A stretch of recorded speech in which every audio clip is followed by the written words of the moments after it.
There's a lot of bad words out there today, and one of them, I think for a lot of us, is the B word. That's right, budget. Welcome to the Daily Dose as we're continuing in our series on money and financial stewardship. We are on day 4. If you've missed any of our previous days, I encourage you, go back and listen to them. There's some great wisdom. As I'm having a conversation with Eric Waite, our CFO of North Coast Church, as he gives us some tips on financial freedom. And today we're going to be talking about spending. What's the biblical wisdom on how we should be spending our money? Join with me in this conversation. In Luke 14, verse 28, it says this, "Suppose one of you wants to build a tower. Won't you first sit down and estimate the cost to see if you have enough money to complete it?" It sounds like that B word is coming back up here in the Bible of budget. So in this particular passage, it's obviously relating to budget, and we're going to be getting into some real practical questions about budgeting.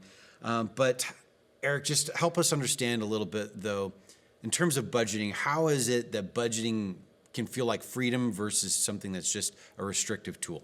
Yeah.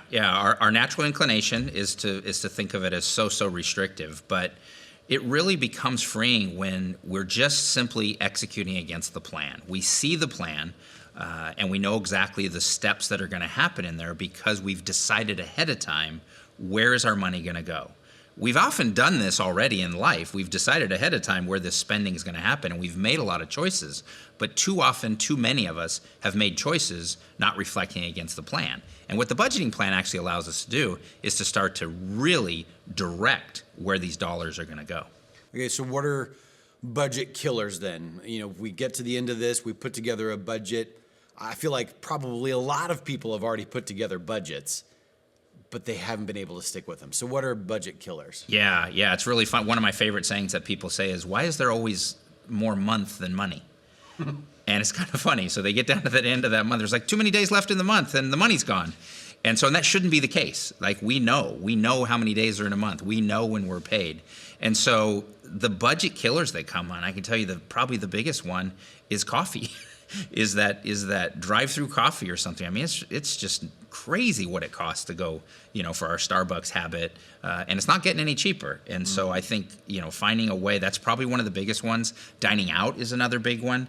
And when I do financial coaching with people, people I think somewhat intuitively would say, well, I think this is what I spend on either groceries or dining out. And obviously with the inflation we've seen over the last year or so, food costs have gone considerably up. And oftentimes the choices that we make, both in maybe a coffee habit, maybe some of the dining out choices, are really the biggest budget stealers. So in the past, there's been those moments where you put together a budget, you try to do it, and then it doesn't work out. And then you just throw the tool away. Yeah. So how do you adjust? So people are going to maybe try to create this budget.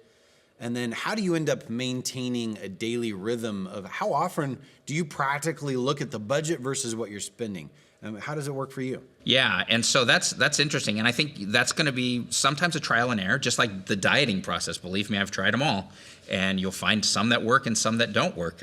And with the budgeting process, you need to do the same thing. What is the rhythm that works for you? There's a very popular budgeting method out there that puts money into envelopes. And I tried that. It was really hard because all I ever did was worry about money. Well, how much money's in that envelope and how much did I spend?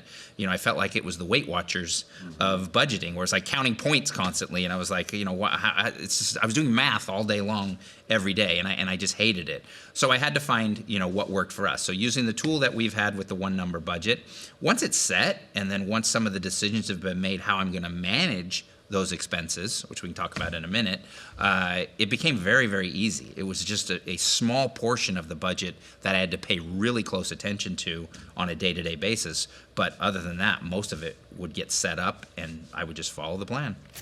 Thanks for listening in. And if you'd like to be able to hear the entire class that we've done, if you're on YouTube, you can click below and we'll have the class link there, or you text in this keyword money to 844-921-0220. We would love to be able to provide you with that one number budget and also the full class so that you can end up getting a handle on your financial matters. Thanks, and we'll see you tomorrow.